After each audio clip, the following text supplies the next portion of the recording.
ఓం సాయిరామ్ శ్రీమాత్రే నమః. ఓం నమ శివాయ. బిడ్డా, నీకు శివయ్య అంటే ఇష్టమా? అయితే ఈ శివవాక్యం నువ్వు విని తీరాలి తల్లి. కళ్ళు మూసుకుని నీ శ్వాసను గమనించు. ఈ విశ్వమంతా నిండి ఉన్న నిశ్శబ్దంలో నా గొంతు నీకు వినబడుతుంది. నన్ను ఇష్టపడము అంటే నన్ను పూజించడం కాదమ్మా, నన్ను నీలో వెతుక్కోవడం విను. ఈ శివయ్య నీతో ఏం చెబుతున్నానో విను. ఒకటి, నేనెవరో నీకు తెలుసా? నువ్వు నన్ను ఫోటోల్లో చూస్తావు, మెడలో పాము, నెత్తి మీద గంగ, ఒళ్ళంతా విభూది. కానీ నేను కేవలం ఆ రూపం మాత్రమేనా? కాదు, నేను శూన్యాన్ని, అంతా అయిపోయాక మిగిలే నిశ్శబ్దాన్ని. నేను ప్రేమగా పిలిస్తే నేను బోళాశంకరుని, అహంకారంతో చూస్తే నేను కాలభైరవుడిని, నీ మనసు ప్రశాంతంగా ఉన్నప్పుడు నేను దక్షిణామూర్తిని, నువ్వు కోపంతో ఊగిపోతున్నప్పుడు నీలో ఉన్న రుద్రుడిని. నువ్వు నన్ను ఇష్టపడుతున్నావు అంటే నీలోని ఈ విభిన్న కోణాలను నువ్వు అంగీకరిస్తున్నావు అని అర్థం. నువ్వు నా ఒంటి మీద ఉన్న విభూతిని చూసి భయపడుతున్నావా, లేక భక్తితో నమస్కరిస్తున్నావా? ఈ విభూతి నీకు ఒక సత్యాన్ని చెబుతోంది. ఈరోజు నువ్వు అద్దంలో చూసుకుని మురిసిపోయే నీ అందం, నువ్వు సంపాదించిన ఆస్తి, నీ అధికారం ఏదైనా సరే చివరికి ఒక పిడికెడు బూడిద కావాల్సిందే. మృత్యువు అన్నది ముగింపు కాదు, అది మరొక ప్రయాణానికి ఆరంభం. ఈ సత్యాన్ని ఎప్పుడైతే నువ్వు అర్థం చేసుకుంటావో అప్పుడు నీకు దేని మీద కూడా అతిగా వ్యామోహం ఉండదు. దేనిని చూసి భయపడవు, భయం వేయదు. అదే అసలైన వైరాగ్యం. నువ్వు భక్తుల గురించి మాట్లాడితే అందరూ కన్నప్ప గురించి చెప్తారు, కానీ కన్నప్ప నాకు కన్ను ఇచ్చాడని నేను అతన్ని ఇష్టపడలేదు. అతను తన అహం అనే కన్నును పీకి నా పాదాల దగ్గర పెట్టాడు.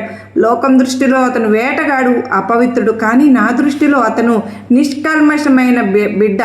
నువ్వు నీ వస్త్రాలు కట్టుకుని బంగారు గిన్నెల్లో నైవేద్యం పెడితే, పట్టు వస్త్రాలు సమర్పిస్తే నేను పొంగిపోను తల్లి. నువ్వు నీ కష్టాన్ని, నీ కన్నీటిని, నీ స్వచ్ఛమైన ప్రేమను నాకు ఇవ్వు. అది ఎంగిలి మాంసమైనా సరే నాకు అద్భుతమే, అమృతమే. నీ భక్తిలో ఆడంబరం వద్దు, ఆర్తి ఉండాలి. సముద్రం మథనం జరిగినప్పుడు అమృతం కోసం అందరూ పోటీ పడ్డారు, కానీ హాలాహలం పుట్టినప్పుడు అందరూ పారిపోయారు. అప్పుడు నేను దాన్ని మింగాను. దీని అర్థం ఏమిటో తెలుసా? మీ చుట్టూ ఉన్న సమాజం నీ మీద విమర్శలు, అవమానాలు, ఈర్ష్య అనే విషయాన్ని చిమ్ముతూనే ఉంటుంది. నువ్వు దాన్ని తిప్పి కొడితే గొడవ అవుతుంది. నువ్వు దాన్ని లోపలికి తీసుకుంటే నీ మనసు పాడవుతుంది. అందుకే నేను దాన్ని కంఠంలోనే ఆపాను. గొంతు దాటి నీ మనసులోకి రానివ్వకు. వాటిని అక్కడే ఆపేసి లోకానికి మంగళాన్ని పంచు. అప్పుడే నువ్వు నీలకంఠుడివి అవుతావు. నేను నాట్యం చేస్తే అది కేవలం వినోదం కాదు, అది ఒక చక్రం పుట్టడం, పెరగడం, నశించడం. నువ్వు ఒకరోజు అనుభవిస్తున్న ఈ రోజు కష్టం రేపు ఉండదు. ఈరోజు ఉన్న సంతోషం శాశ్వతం కాదు తల్లి. నువ్వు ఒక అలవు, సముద్రం నుంచి పుట్టావు, మళ్ళీ సముద్రంలోనే కలిసిపోతావు. ఈ గమనాన్ని అర్థం చేసుకుని జీవించు. నీ జీవితంలో ఏదైనా కోల్పోయినప్పుడు ఏడవవద్దు. అది నా లయ అని గుర్తుపెట్టుకో. నీకు ఏదైనా కొత్తగా లభించినప్పుడు అది నా సృష్టి అని నమ్ము. నాకు 3 కళ్ళు ఉన్నాయని నువ్వు అనుకుంటున్నావు కదూ. మొదటి 2 కళ్ళు గతం, మరియు భవిష్యత్తు 3వ కన్ను జ్ఞానం. నువ్వు ఎప్పుడైతే బాహ్య ప్రపంచాన్ని చూడడం ఆపేసి నీ అంతరాత్మ వైపు చూస్తావో అప్పుడు 3వ కన్ను తెరుచుకుంటుంది. అప్పుడు నీకు మనుషుల మధ్య భేదాలు కనిపించవు. రాళ్ళు, రప్పలు, పురుగులు, జంతువులు అన్నీ నా స్వరూపంగానే నీకు కనిపిస్తాయి. వచ్చా బిడ్డ, నన్ను వెతుక్కుంటూ కాశీకో కైలాసానికో వెళ్ళనక్కర్లేదమ్మా.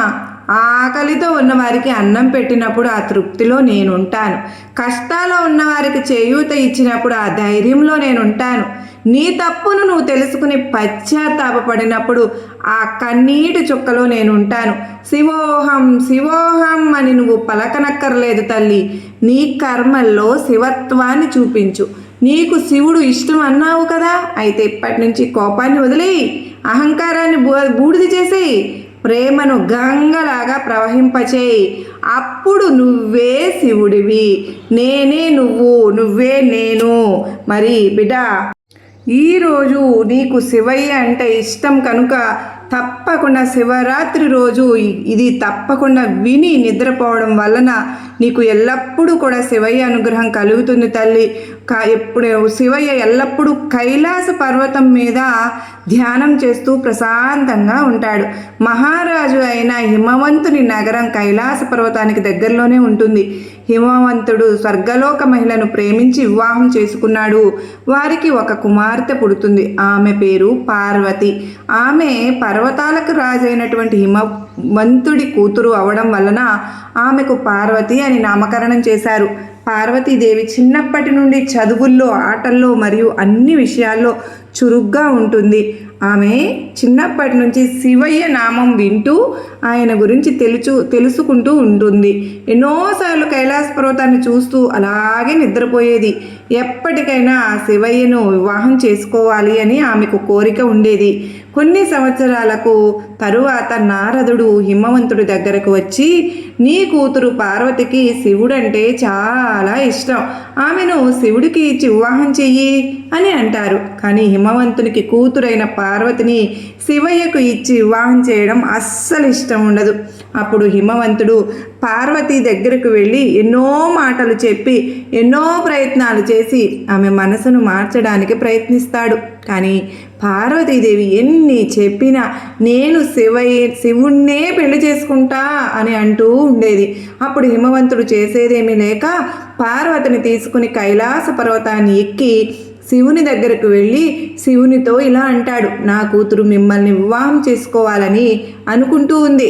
ఇక నుండి పార్వతి మీ సేవలు చేసుకుంటూ ఉంటుంది అని చెప్పి శివునితో అంటారు. ఇదంతా శివుడు ధ్యానం చేస్తూ వింటూ ఉంటాడు. అప్పటి నుండి పార్వతీదేవి శివయ్యకు సేవలు చేసుకుంటూ ఎన్నో రకాల పూజలు చేస్తూ శివుణ్ణి పొందటానికి ప్రయత్నిస్తూ ఉంటుంది. ఇదంతా జరిగే సమయంలో తారకాసురుడు అనే రాక్షసుడు ఒక వరాన్ని పొందుతాడు. నా మరణం కేవలం శివుని కొడుకు చేతుల్లో ఉండాలి అని. శివుని భార్య సతీదేవి మంటల్లో దూకి చనిపోతుంది కదా. ఇప్పుడు ఈ తారకాసురుని చంపాలంటే శివుడు పార్వతీదేవిని వివాహం చేసుకోవడం అత్యంత ముఖ్యమైనది. అప్పుడు బ్రహ్మదేవుడు ఎలాగైనా పార్వతిని శివుణ్ణి కలపాలని మన్మధుడిని పిలిపించి వెళ్ళి శివుడి మీద ప్రేమ బాణాన్ని వదిలి పార్వతీదేవి మీద ప్రేమ కలిగేలాగా చెయ్యి అని ఆజ్ఞాపిస్తారు. మన్మధుడు సరే అని తన భార్య రతీదేవితో కలిసి కైలాస పర్వతానికి వెళ్తారు. ఆ సమయంలో శివుడు ధ్యానం చేసుకుంటూ ఉంటాడు.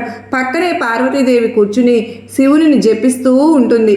ఇదే మంచి సమయం అని తమ ప్రేమ బాణాన్ని శివుని ఛాతి పైన వదులుతాడు. 100 సంవత్సరాల నుంచి ధ్యానం చేస్తున్న నాకు భంగం కలిగిస్తావా అని కోపంతో ఎదురు ఎవరు ఉన్నారని కూడా చూడకుండా శివుడు 3వ కన్ను కోపంతో క్రోధంతో తెరుస్తాడు. ఆ 3వ కన్ను నుండి వచ్చిన శక్తికి ప్రేమదేవుడైన మన్మధుడు భస్మమైపోతాడు. తన భర్త కళ్ళ ముందే చనిపోవడం చూసి మన్మధుడి భార్య రతీదేవి ఏమీ ఆలోచించకుండా పార్వతీదేవిని నీకు నీ జీవితంలో సంతానం కలగదు అని శపిస్తుంది. కానీ మళ్ళీ తారకాసురుడి గురించి గుర్తొచ్చి, పార్వతి నువ్వు తల్లి అవుతావు, కానీ నీ గర్భం నుండి ఒక్క పిల్లవాడు కూడా జన్మించడు అని చెప్పి వెళ్ళిపోతుంది. పార్వతీదేవి ఏడుస్తూ శివుడి వైపు చూస్తుంది. శివుడు పార్వతీదేవి ముఖం కూడా చూడకుండా మళ్ళీ ధ్యానంలోకి వెళ్ళిపోతాడు. పార్వతీదేవికి అప్పుడు అర్థమవుతుంది, శివుడి అనుగ్రహం పొందాలి అంటే శివుని పూజించాలి అని. అప్పుడు పార్వతీదేవి కైలాస పర్వతం నుంచి వెళ్ళిపోయి శృంగి తీర్థంలో శివలింగం ముందు కూర్చుని శివుని నామాన్ని జపిస్తూ 60,000 సంవత్సరాలు ధ్యానం చేస్తూ ఉంటుంది. ఒకరోజు అక్కడే పక్కనే ఉన్న నదిలో ఒక ముసలి చిన్న పిల్లవాడిని పట్టుకుని నదిలోకి లాక్కు వెళుతుంది. అప్పుడు ఆ పిల్లవాడు అమ్మా అమ్మా నన్ను కాపాడండి అని చెప్పి అరుస్తూ ఉంటాడు. ఆ పిల్లవాడు అమ్మా అని పిలవడంతో పార్వతీదేవి పులకరించిపోయి తపస్సు నుంచి పరిగెత్తుకుంటూ నది దగ్గరకు వెళ్ళి చేతులు జోడించి పిల్లవాడిని వదిలిపెట్టమని ముసలిని ప్రాధేయపడుతుంది. 60,000 సంవత్సరాల శివుడి కోసం తపస్సు చేశావు కదా, ఆ తపస్సు ఫలితాన్ని నాకు దారపోస్తే ఆ పిల్లవాడిని వదిలిపెడతాను అని చెప్పి ముసలి అంటుంది. పార్వతీదేవి నవ్వుతూ ఒక్క క్షణం కూడా ఆలోచించకుండా తన తపస్సుని ఆ ముసలికి దారపోస్తుంది. ఇన్ని సంవత్సరాలు ఎన్నో కష్టాలు ఎదిరించి శివుడి కోసం కఠోరంగా తపస్సు చేశావు కదా, ఇప్పుడు ఎవరో నీకు తెలియని పిల్లవాడి కోసం తపస్సు ఫలితం నాకు దారపోసావు. అసలు నీకు శివుడంటే ఇష్టం ఉందా లేదా అని ఆ ముసలి నవ్వుతూ ప్రశ్నిస్తుంది. ఆ పిల్లవాడు నన్ను అమ్మా అని ప్రేమగా పిలిచాడు కదా, ఎవరైనా ఆపదలో ఉన్నప్పుడు నన్ను తలచుకుంటే ఎంత పెద్ద పనిలో ఉన్నా వాళ్ళ కోసం స్వయంగా నేనే వచ్చి ఆదుకుంటాను. ఇక తపస్సు అంటావా, శివుడు అంటే నాకు ప్రాణం. నేను మళ్ళీ ఎన్ని సంవత్సరాలైనా శివయ్య కోసం తపస్సు చేస్తాను అని అంటుంది. ఆమె ప్రేమను చూసి ఆ ముసలి రూపంలో ఉన్న శివుడు అసలైన రూపంలోకి వస్తాడు. పార్వతి ప్రేమను పరీక్షించడానికి ఇదంతా శివుడు చేశాడు. పార్వతీదేవి శివుడిని చూసి ఎంతో సంతోషిస్తుంది. అలా శివుడు పార్వతిని పెళ్లి చేసుకోవడానికి అంగీకరిస్తారు.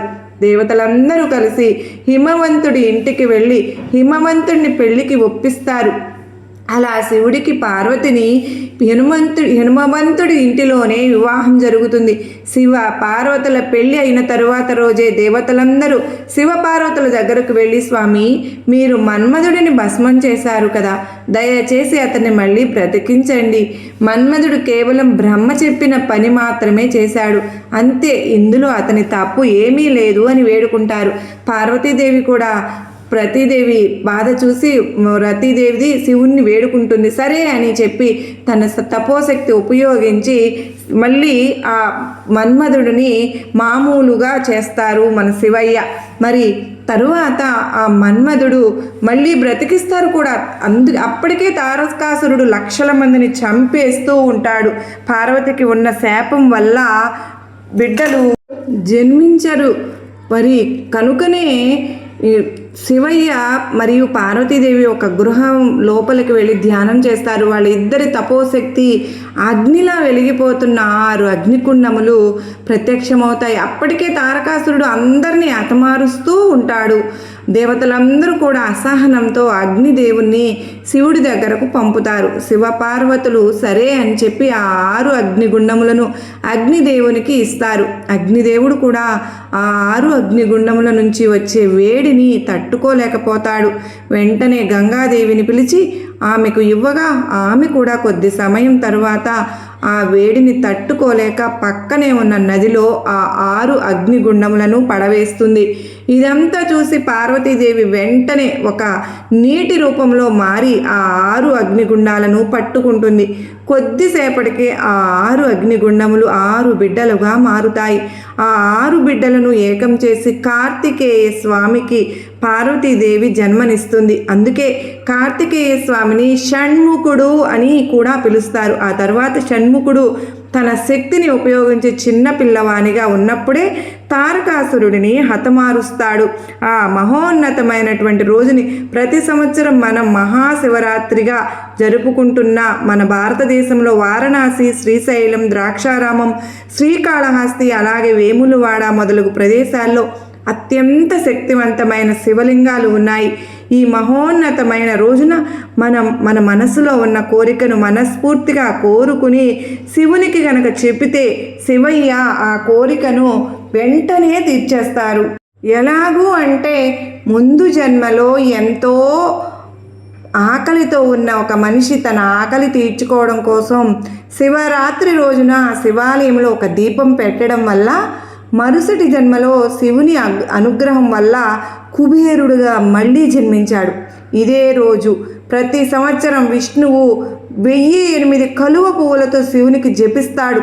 మీరే అర్థం చేసుకోండి ఈరోజు ఎంతో మహిమాన్వితమైనదో మహోన్నతమైనదో. మరి మన కుటుంబ సభ్యులకు మనందరికీ కూడా ఈ మహాశివరాత్రి రోజున అందరము కూడా మనకందరికీ ఎంతో ఇష్టమైన శివయ్య మీకందరికీ కనుక ఇష్టము అని అనుకున్న ప్రతి ఒక్కరూ కూడా ఓం నమః శివాయ అని కామెంట్ చేయండి. ఇంకా కూడా మన ఛానల్ను సబ్స్క్రైబ్ చేసుకొని వాళ్ళు చాలామందే ఉన్నారండి. మరి తప్పకుండా మీరందరూ కూడా సబ్స్క్రైబ్ చేసుకుని నాకు మీ సపోర్ట్ని అందిస్తారు కదా. ఈ శివరాత్రి రోజు ఎవరైతే ఈ కథను విని నిద్రిస్తారో వారికి ఆ శివయ్య అనుగ్రహంతో మనందరికీ కూడా మన కోరికలు అన్నీ నెరవేరి మనందరము కూడా ఎంతో సంతోషంగా ఓం నమ శివాయ, ఓం నమ శివాయ అంటూ ప్రతి ఒక్కరూ కూడా నిద్రకు ఉపక్రమిస్తే మనకు శీఘ్రంగా మన కోరికలు నెరవేరుతాయి. మరి శివయ్య అనుగ్రహం మన అందరిపైన, మన కుటుంబ సభ్యులందరిపైన ఉండాలని మనస్ఫూర్తిగా కోరుకుంటూ ఓం నమ శివాయ. సర్వే జనా సుఖినో భవంతు.